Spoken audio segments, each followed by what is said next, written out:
कौन भारी खुशी हसी हसी कार चलाउछ हाँ कौन भारी खुशी गोटे कारण अच्छी कौन कारण गोटे लंबा स्टोरी अच्छी कौन स्टोरी हमको टिके कह आम टिके शुणबू शुणव हाँ शुण आमर जो भगवान और असुर मिसिक कहले आम समुद्र मंथन करूँ है समुद्र मंथन करू कथा ये ऐरावत पर्वत को कहले आस आम तुमको नहीं मंथन कर तो हेटू राजी हेले जाकि शेषनाग साप को लेकिन ऐरावत पर्वत गुड़े गोटे पटे भगवान गोटे पटे असुर टाणिले टाणिले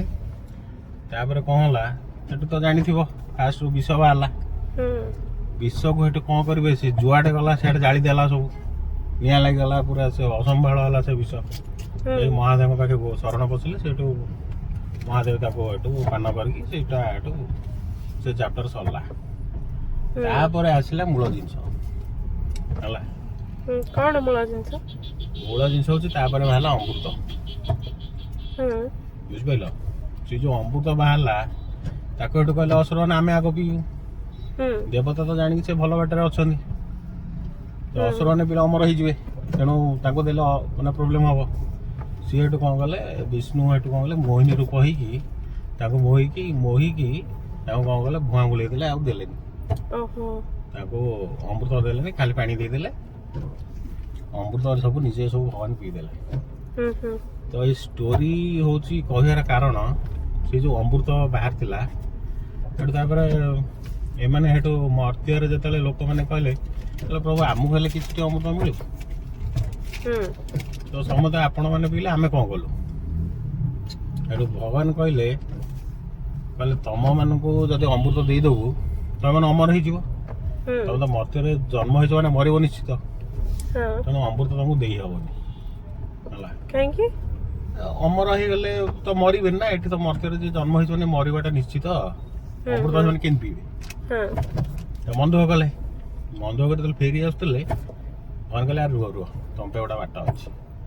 है तो भगवान हेटू कौन कले रुह रुह डाकिले तो डाकिक हेटू कौन कले करके कहले तुमको तो अमृत दे हेनी तुमको किसी समय तुम कम एमती करूँ तुमको किसी समय फिल करदेबू अमृत कौन केमती फील करी भगवान कहले तुम माने जीव शशुर घर है शशुर घर जो जीव तुमको से जुई चर्चा भल कर तुम से समय भाव यहाँ अमृतटा पीते जमी लगी था